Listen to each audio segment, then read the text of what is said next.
Hei nak, kita ke angkasa, kita ke kayangan mencari bunda.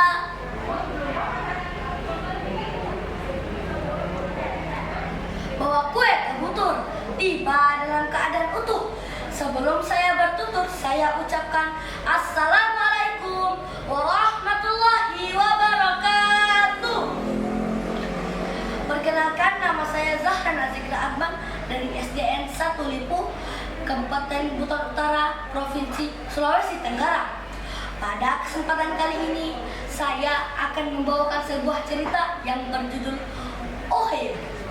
Cerita ini saya ambil dari buku perpustakaan sekolah yang dikarang oleh Laode Sidur. Alur kisah.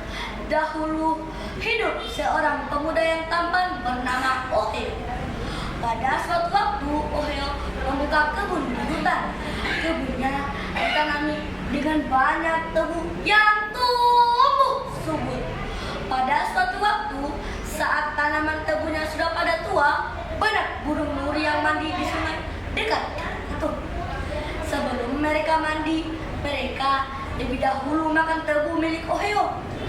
Oheo menjadi sangat marah dan kesal kepada burung-burung. Keesokan harinya, Oheo pergi mengintip burung-burung yang sedang mandi.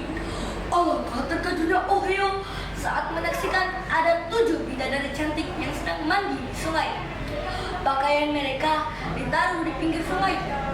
Oleh karena kelincahannya, Oheo dapat menyelinap menuju ke tempat pakaian mereka, lalu mengambil salah satu pakaian dan membawanya pulang ke rumah. Sampainya di rumah, Oheo menyelipkannya di ujung kasur bambu dekat jendela, lalu kembali ke tempat persembunyiannya. Saat hari menjelang sore, para bidadari tergegas memakai pakaian mereka lalu terbang ke kayangan. Namun, salah seorang dari mereka tidak dapat terbang ke kayangan karena pakaiannya hilang. Ia adalah putri bungsu bernama Ana Mamuri. Ia sudah mencari ke sana kemari, namun tidak mendapatkannya. Akhirnya hanya tersisa ia sendirian yang berada di tepi sungai tersebut. Tak lama muncullah Oheo, seorang pemuda yang tampan. Dengan nada malu-malu, Ana Mamuri bertanya, "Siapakah Anda, Tuan? Kenapakah Anda melihat pakaianku di sini?" Tanya Ana Mamuri. "Perkenalkan, nama aku Oheo dan aku tidak melihat pakaianmu di sini," kata Oheo. "Oheo, tolong aku. Kadang-kadang aku sudah pernah terbang ke kayangan." Tiba Ana Mamuri. "Aku akan menolongmu asalkan kamu kawin denganku," kata Oheo. Ana Mamuri menerima permintaan Oheo, tapi dengan syarat bahwa nanti jika mereka sudah mempunyai anak, maka Oheo lah yang membersihkan kotoran anak mereka. Oheo pun setuju dan mereka pun menikah. Tak lama mereka dikaruniai seorang anak. Sesuai janji, Oheo lah yang membersihkan kotoran anak mereka. Pada suatu hari, saat Oheo sedang menganyam atap di halaman rumah, anak mereka buang air besar. "Bang, anak kita buang air besar!" dari sang istri dari dalam rumah. "Abang sedang sibuk," Kata Oheo. "Bang, anak kita sudah selesai buang air besar. Bersihkan dulu kotorannya," kata Ana Mamuri dari dalam rumah. "Kau saja yang membersihkannya," Kata Oheo dengan nada ketus. "Bang, apakah abang sudah lupa jadi abang sebelum menikah?" Kata Ana Mamuri dari dalam rumah.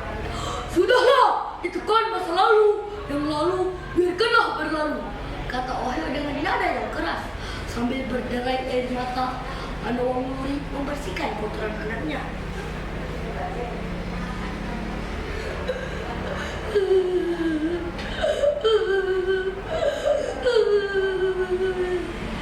Setelah itu, Ana Mamuri pergi ke dekat jendela sambil menyaksikan indahnya pemandangan alam di sekitar.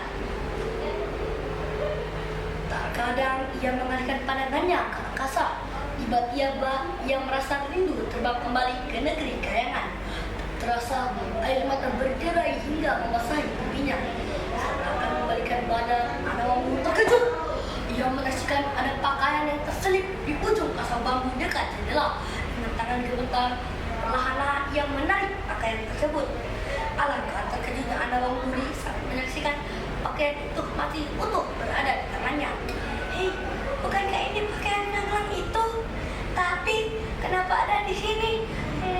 Pasti suamiku yang menyembunyikannya.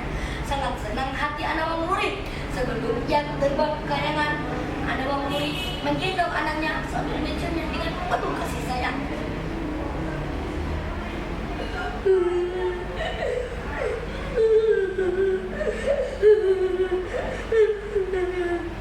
Setelah itu, Anawangmuri memanggil suaminya. "Bang, jaga anak kita ya. Aku akan terbang ke kayangan," kata Anawangmuri. Awalnya Ohio tidak percaya dan masih asik dengan pekerjaannya. Namun setelah dipanggil beberapa kali, Ohio pun beranjak dari pekerjaannya lalu masuk ke dalam lubang. Alangkah terkejutnya Ohio saat menyaksikan istrinya terbang keluar melalui jendela. "Istriku, jangan tinggalkan kami," kata Ohio. Namun istrinya tetap tidak menghiraukannya. Istrinya pun terbang ke pohon pinang, lalu hinggap ke pohon kelapa, dan akhirnya istrinya pun terbang ke kayangan. Sangat sedih hati Ohio karena ditinggal oleh istrinya. Jika ia mau membersihkan kotoran anaknya, maka ia tidak akan ditinggal oleh istrinya. Sekarang ia menjadi semakin bingung, tidak tahu cara mengasuh anak tanpa ada istrinya. Ohio pun mencari bantuan. Setelah beberapa hari mencari bantuan, ada sejenis tumbuhan bernama uwewai yang mengaku dapat mengantarkan Ohio ke kayangan. Tapi dengan syarat bahwa Ohio harus membuatkan uwewai cincin yang dipasangkan di setiap tangkai daunnya. Setelah itu sambil menggendong anaknya, Ohio pun duduk di tangkai tumbuhan uwewai selaya untuk makan. Saat mereka terbang ke kayangan, Ohio membuka matanya. Ohio sangat terkejut. Dia menyaksikan ada istana yang megah berdiri di depan matanya. Ternyata mereka telah berada di halaman istana negeri kayangan. Pada saat itu, para bidadari sedang berjalan di halaman istana. Salah seorang dari mereka melihat keberadaan Ohio lalu melaporkan kepada raja. "Coba periksa lagi, jangan sampai itu Ohio bersama anaknya," kata sang raja. Ternyata yang benar itu Ohio bersama anaknya. Raja memerintahkan bidadari untuk menghukum Ohio melalui 2 ujian. "Hei Ohio, jika kamu ingin bertemu dengan istrimu lagi, maka kamu harus melewati 2 ujian dari Tuan Raja. Yang pertama, kamu harus menghancurkan batu besar sebesar istana. Dan yang kedua, kamu harus memungut padi yang dihamburkan di padang rumput tanpa tersisa sebiji pun," kata bidadari. Ohio pun menerima ujian tersebut. Berkat bantuan tikus, burung bala, dan hewan lainnya, ujian pertama dan kedua dapat dilaluinya dengan mudah. Namun, raja memerintahkan Ohio untuk menemukan istrinya di dalam ruangan malam gelap gulita. Jika Ohio tidak dapat menemukan istrinya, maka nyawanya akan terancam.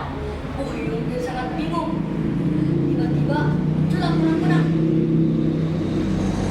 "Hei Ohio, kenapa dengan begitu? Apakah kau punya masalah?" "Kunang-kunang, aku mempunyai masalah. Aku tidak dapat menemukan istriku dalam ruangan malam gelap gulita. Masalahnya, wajah istriku dan saudara-saudarinya sama.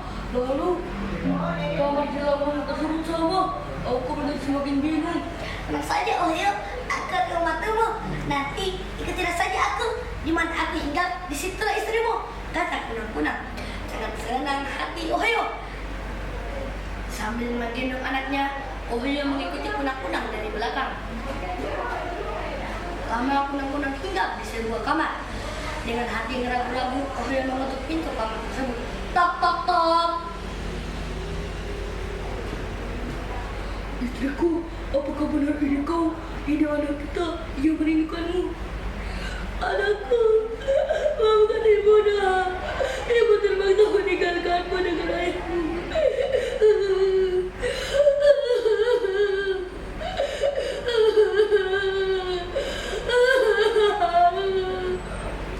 Setelah keesokan harinya, raja memerintahkan Ohio untuk turun ke bumi melalui atas tali. Sesampainya di bumi, Ohio membuka kebun baru. Dengan hasil kebun itu, keluarga Ohio hidup sejahtera dan bahagia. Pesan moral dari cerita ini adalah kita tidak boleh berbohong dan kita harus menepati janji yang telah kita buat. Pergi ke pasar membeli ikan, pulangnya ikannya terjatuh. Terima kasih telah mendengarkan. Saya ucapkan assalamualaikum.